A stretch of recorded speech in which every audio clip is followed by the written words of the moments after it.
ओम नमः शिवाय, ओम नमः शिवाय, ओम नमः शिवाय, ओम नमः शिवाय, ओम नमः शिवाय, ओम नमः शिवाय, ओम नमः शिवाय, ओम नमः शिवाय, ओम नमः शिवाय, ओम नमः शिवाय। श्री शिवाय नमस्तुभ्यं, श्री शिवाय नमस्तुभ्यं, श्री शिवाय नमस्तुभ्यं। भक्तगण भगवान शिव कथा के रस तत्व का ध्यान से श्रवण करें एवं भगवान शिव पर दृढ़ भरोसा करें। आपके समस्त कार्य भगवान शिव की कृपा से निश्चित पूर्ण होंगे, इसमें संदेह नहीं है। बोलो भोलेनाथ भगवान की जय, माता पार्वती नंदी बाबा की जय। श्री शिवाय नमस्तुभ्यं, श्री शिवाय नमस्तुभ्यं। अथ द्वाविंशो अध्याय, यति के लिए एकादशा कृत्य का वर्णन। स्कंद जी बोले, मुनि श्रेष्ठ वामदेव, यतिका एकादशा प्राप्त होने पर जो विधि बताई गई है उसका मैं तुम्हारे स्नेह बस वर्णन करता हूँ। मिट्टी की वेदी बनाकर उसका समार्जन और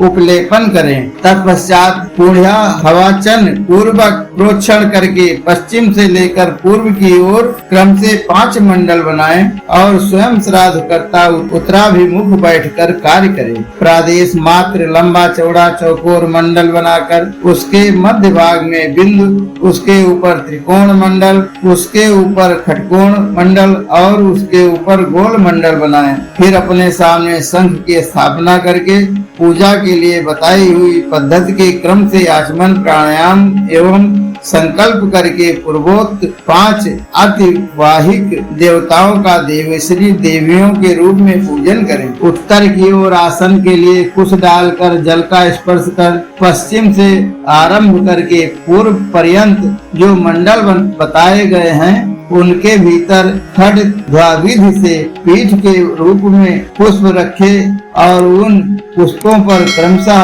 उक्त 5 देवियों का आवाहन करें। पहले अग्निपुंज स्वरूपिणी अतिवाहिक देवी का आवाहन करते हुए इस प्रकार कहें, ओम ही अग्नि रूपा मति वाहिक देवताम अवाहयामि नमः। इस प्रकार सर्वत्र वाक्य योजना और भावना करें। इस तरह 5 देवियों का आवाहन करके प्रत्येक के लिए आदर पूर्वक स्थापनी आदि मुद्राओं का प्रदर्शन करें। तत्पश्चात हाँ, ही, हूँ, है, हौ, हाँ इन बीज मंत्रों द्वारा खड खड़ंग्या विन्यास और करन्यास करें। इसके बाद उन देवियों का इस प्रकार ध्यान करना चाहिए। उन सबके 4 हाथ हैं, उनमें से 2 हाथों में वे पास और अंकुश धारण करती हैं तथा शेष 2 हाथों में अभय और वरद मुद्राएं हैं। उनकी अंग कांति चंद्र कांति मणि के समान है।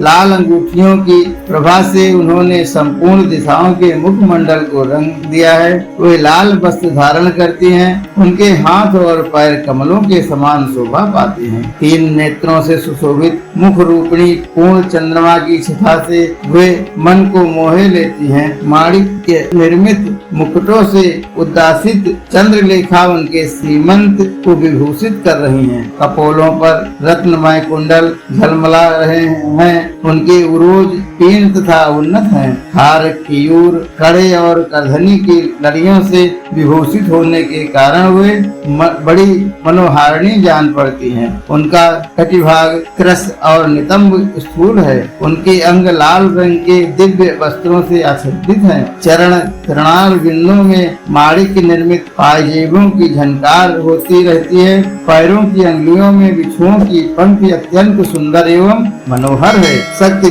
विशिष्ट अनुग्रह मूर्ति शिव जी के द्वारा क्या सिद्ध नहीं हो सकता, अर्थात सब कुछ सिद्ध हो सकता है। इसलिए वे देवियां माहेश्वर की भांति सत्यात्मक मूर्ति वाले अनुग्रह से संपन्न हैं। अतः उनके अनुग्रह से सब कुछ सिद्ध हो सकता है। सब पर अनुग्रह करने वाले भगवान शिव ने ही उन 5 मूर्तियों को स्वीकार किया है। इसलिए वे दिव्य संपूर्ण कार्य करने में समर्थ तथा परम अनुग्रह में तत्पर हैं। इस प्रकार उन सब अनुग्रह परायण कल्याणमयी देवियों का ध्यान करके इनके लिए संघस्थ जल के बिंदुओं द्वारा पैरों में पाद्य, हाथों में आचमनीय तथा मस्तकों पर अर्घ देना चाहिए। तदंतर शंख के जल की बूंदों से उनका स्नान कर्म संपन्न कराना चाहिए। स्नान के पश्चात दिव्य लाल रंग के वस्त्र और उत्तरीय अर्पित करें। बहुमूल्य मुकुट एवं आभूषण दें। इन वस्तुओं के अभाव में मन के द्वारा भावना करके उन्हें अर्पित करना चाहिए।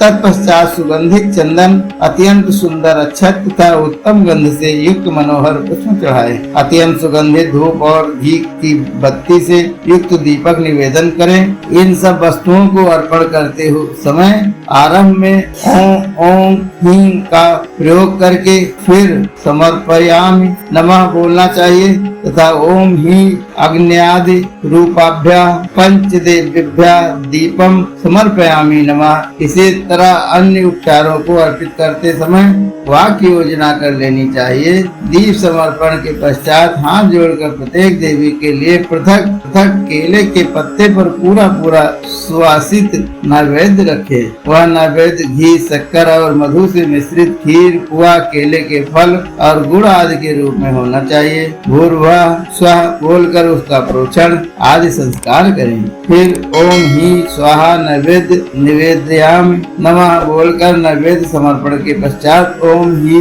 नैवेद्यान्ते आचमनार्थ पानीयम समर्पयामि नमः कहते हुए बड़े प्रेम से जल अर्पित करें। मुनि श्रेष्ठ तत्पश्चात प्रसन्नता पूर्वक नैवेद्य को पूर्व दिशा में हटा दें और उस स्थान को शुद्ध करके कुल्ला आचमन तथा अर्घ के लिए जल दें। फिर तांबूल, धूप और दीप देकर परिक्रमा एवं नमस्कार करके मस्तक पर हाथ जोड़ इन सब देवियों से इस प्रकार प्रार्थना करें। हे श्री माताओं, आप अत्यंत प्रसन्न हो। शिव पद की अभिलाषा रखने वाले इस यति को परमेश्वर के चरण बिंदु में रख दें और इसके लिए अपनी स्वीकृति दें। इस प्रकार प्रार्थना करके उन सबका वे जैसे आई थी उसी तरह विदा देकर विसर्जन कर दें और उनका प्रसाद लेकर कुमारी कन्याओं को बांट दें या गौओं को खिला दें अथवा जल में डाल दें। इसके सिवा और कहीं किसी प्रकार भी न डालें। यही पावन करें। यज्ञ के लिए कहीं भी एकोदिष्ट श्राद्ध का विधान नहीं है। यहाँ पावन श्राद्ध के लिए जो नियम है उसे मैं बता रहा हूँ। मुनि श्रेष्ठ, तुम उसे सुनो, उससे कल्याण की प्राप्ति होगी। श्राद्ध करता पुरुष स्नान करके प्राणायाम करे, यज्ञोपवीत पहन सावधान हो, हाथ में पावित्री धारण करके देश काल का कीर्तन करने के पश्चात मैं इस पूर्ण तिथि को पावन श्राद्ध करूंगा।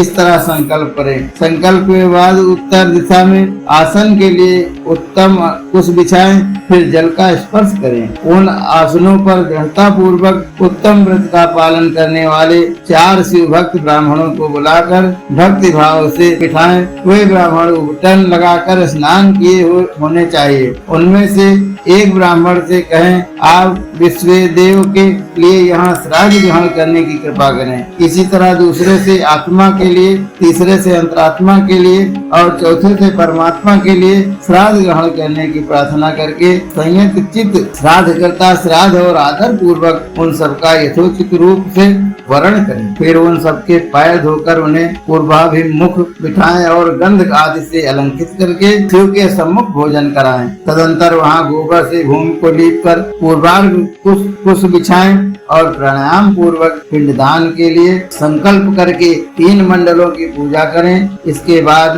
पहले पिंड को हाथ में लें। आत्मने एवं पिंडम ददामि ऐसा कहकर उन पिंड को प्रथम मंडल में दे दें। तत्पश्चात दूसरे पिंड को अंतरात्मे ने एवं पिंडम ददामि कहकर दूसरे पिंड मंडल में दे दें। फिर तीसरे पिंड को परमात्मा ने इदम पिंडम ददामि कहकर तीसरे मंडल में अर्पित करें। इस तरह भक्ति भाव से विधि पूर्वक पिंड और कुशोदक दें। तत्पश्चात उठकर परिक्रमा और नमस्कार करें। तदंतर ब्राह्मणों को विधिवत दक्षिणा दें। उसी जगह और उसी दिन नारायण बलि करें। रक्षा के लिए ही सर्वत्र श्री विष्णु की पूजा का विधान है, अतः विष्णु की महापूजा करें और खीर का नैवेद्य लगाएं। इसके बाद वेदों के पारंगत 12 विद्वान ब्राह्मणों को बुलाकर केशव आदि नाम मंत्रों द्वारा गंध फल पुष्प और अक्षत आदि से उनकी पूजा करे। उनके लिए विधि पूर्वक जूता, छाता और वस्त्र आदि दे। अत्यंत भक्ति से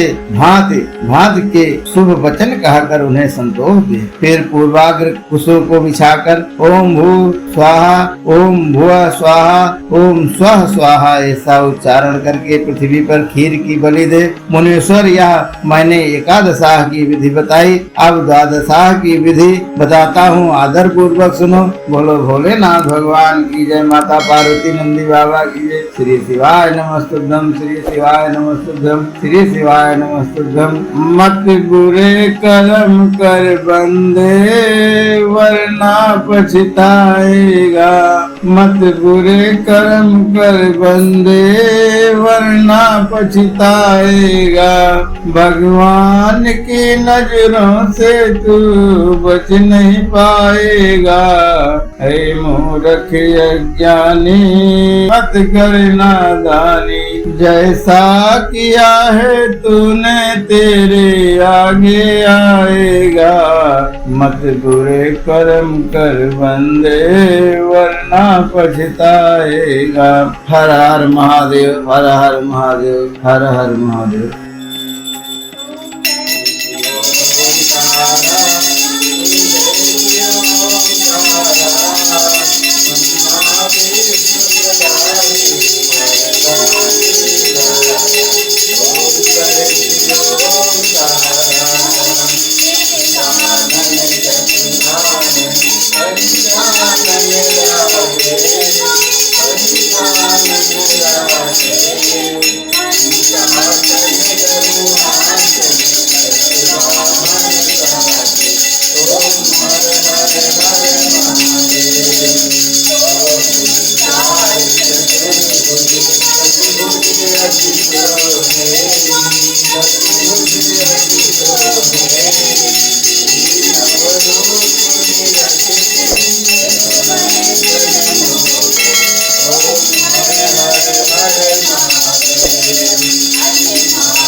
सदा